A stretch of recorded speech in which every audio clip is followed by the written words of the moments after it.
up, YouTube? It's your boy Download back with another industry talk. First, let's talk about Rihanna, who was being celebrated for being the all-time bestseller off of Apple iTunes and such, man. Selling over 100 million singles and 7.5 million albums, in which you break down the math on that.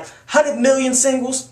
Excellent. That's $100 million damn dollars. But only 7.5 million damn albums? That's more like $70 million damn dollars. Pretty fucking close. Now keep in mind, iTunes is still relatively new. Like, it came to dominance in 2003. Therefore, you know, take it with a grain of salt. But still, I believe that this Rihanna record and such is going to remain constant, because now the competition is starting to hit at damn Apple. With a bunch of different digital stores and such out there, man, gaining steam, then some of these numbers may kind of dwindle, so some of these records may actually remain intact. But next, since we're talking about Apple, man, with the streaming service, they just announced that Run the Jewels is going to be a staple on there. Pretty much, they're going to have a weekly show, while most of these other acts and such out there, they're probably only going to host but one show, but these guys are one of the few that's going to have a consistent weekly show, along with Dr. Dre or some shit. And which I'm all good for that, man, because one, they going to be getting that money from that shit, and two, Killer Mike has been doing a bunch of social commentary and such, man, and I don't see how he could just not do that for this damn show. It would definitely be a good look. So fans of Lil Boosie out there making Georgia, they tore up a Whiskey River because Lil Boosie didn't show up to perform.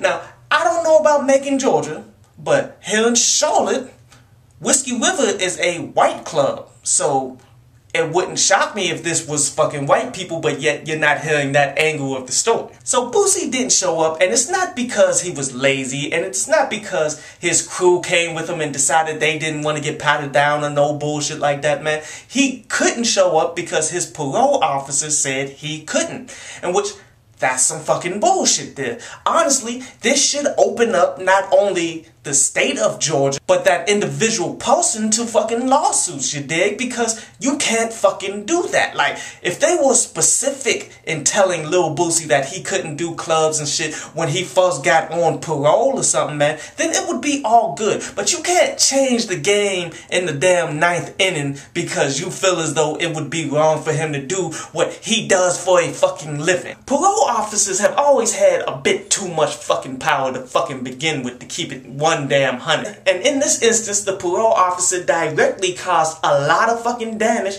caused a lot of people fucking money, and fucked up a lot of shit, man, in which I'm hoping that this will begin a trend to take away some of the fucking power, because it's fucking ridiculous, seeing as though a lot of these damn parole officers too are crooked than a motherfucker. And lastly, you guys know I hardly ever go into the gossip, man, but this is kind of interesting because it seems as though a beef is brewing between Meek Mill and Joe Budden, in which could lead to some dissing and such, man, in which I'm hoping Meek Mill is smarter than that. But it all centers around Meek Mill's relationship with Nicki Minaj, as Joe Budden came out in his podcast pretty much saying that Meek Mill is simping out here and such, man. Which, first, we all gotta understand what simping is. What a simp is one of them dudes on the very first fucking date, they'll show up with some chocolates and candies and roses and shit for this woman that they don't even fucking know, then go and open doors and shit for them, man. And to keep that shit 1,000, even the women don't respect that shit. Now, don't get it twisted though, there's nothing wrong with showing your woman love and such, especially on the publicity level, man, because